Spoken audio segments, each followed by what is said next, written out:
আলসা লাগে, আলসা লাগে, সব কিছুতেই কেন আলসা লাগে, আলসা লাগে, আলসা লাগে, সব কিছুতেই কেন আলসা লাগে। আলসা রোগে ধরছে আমায়, বলতেও আমার আলসা লাগে, বাঁচার আমার ইচ্ছে যে নাই, মরতেও আমার আলসা লাগে, আলসা লাগে, খুব আলসা লাগে, সব কিছুতেই বড় আলসা লাগে। আসসালামু আলাইকুম আমার প্রিয় আপু ভাইয়ারা, সবাই কেমন আছেন? আশা করি আল্লাহর রহমতে ভালো আছেন, সুস্থ আছেন। আজকে একবারে ভিডিওর শুরুতেই ২-৪ লাইন ভাঙা গলায় পচা কণ্ঠে গান শুনিয়ে দিলাম। আর কেন এই গানটা শোনালাম জানতে হলে পুরো ভিডিওটি দেখতে হবে। ছোটবেলা থেকেই আমি গলা ছেড়ে গান গাইতাম। ওই যে যাকে বলে বাথরুম শিল্পী, আমি কিন্তু সেই বাথরুম শিল্পী। গলা ছেড়ে গান না গাইলে আমার কেন জানি ভালোই লাগতো না। যদিও একেবারেই আমার কণ্ঠ পচা, বাজে, হ্যাঁ? কিন্তু নিজস্ব একটা ভালো লাগা আছে, তো সেই ভালো লাগা থেকেই আমি ছোটবেলা থেকেই গলা ছেড়ে গান গাইতাম। তো যাই হোক, আমি ডিম ভেজে নিলাম। আর হচ্ছে বাসি ডাল যেটা বলে, ছিল আগের ডাল, সে ডালটা আমি গরম করে নিলাম। আর এখানে আমি কি করব?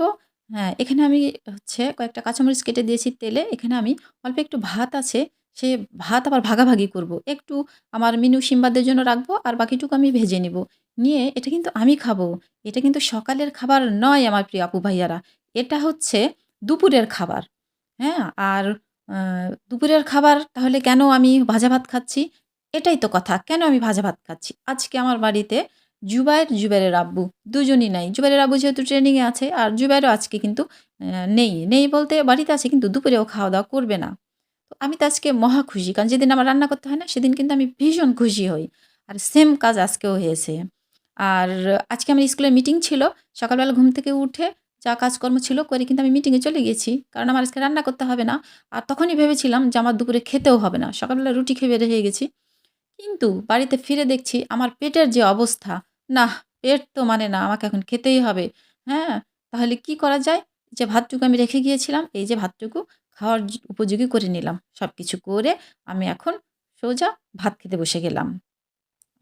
আমার প্রিয় আপুরা, মানে আমি যে কতটা অলস, মানে কি বলবো আপনাদেরকে? এতটাই অলস যে আমার পেটে খিদেতে ছুঁচা দৌড়াদৌড়ি করছে। অথচ আমি হুম, মুখে হাসি নিয়ে ঘুরে বেড়াচ্ছি।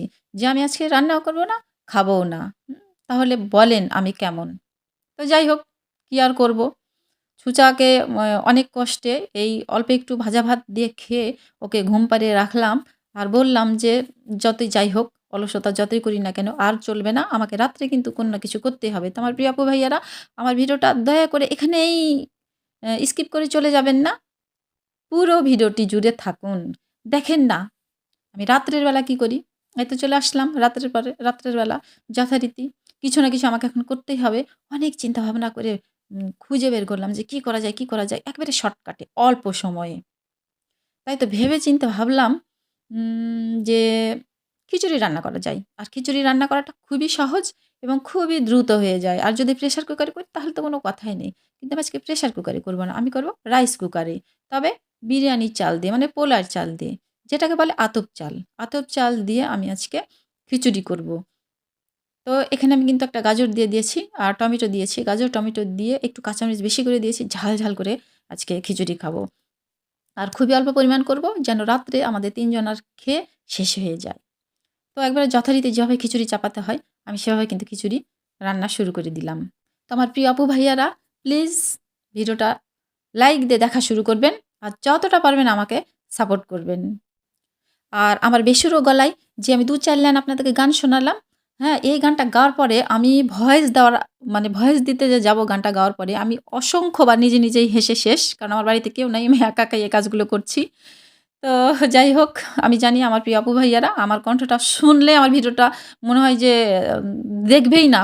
সবাই পালিয়ে যাবে। আমার কণ্ঠের এমনই অবস্থা। তো যাই হোক, সবকিছুই আল্লাহর দান। যেটুকু আ যা আল্লাহ আমাকে দিয়েছে সেটাই আমার থাকবে। কারণ এটা নিজ হাতে গড়া কোনো কিছু না। তো যাই হোক, মজা করে মা ছেলে খাচ্ছি। ওর আব্বুর খাওয়া হয়ে গেছে। তো কি আর করার? ভিডিওটা এখানেই শেষ করতে হবে। অনেক বকবক করলাম। আজকে আমার ভিডিওটা মনে হয় আপনাদের কাছে একবারে ফালতু মনে হবে। ছোট্ট একটা ভিডিও। ফালতু মনে করেন আর ভালোই মনে করেন, যেটাই মনে করেন না কেন, আপনাদের ওপর আমার পূর্ণ বিশ্বাস ভরসা আছে। আমি জানি যে খারাপ হলেও আমার প্রিয় আপু ভাইয়ারা আমাকে ভালোবেসে আমার ভিডিওটা দেখবে। আল্লাহ হাফেজ।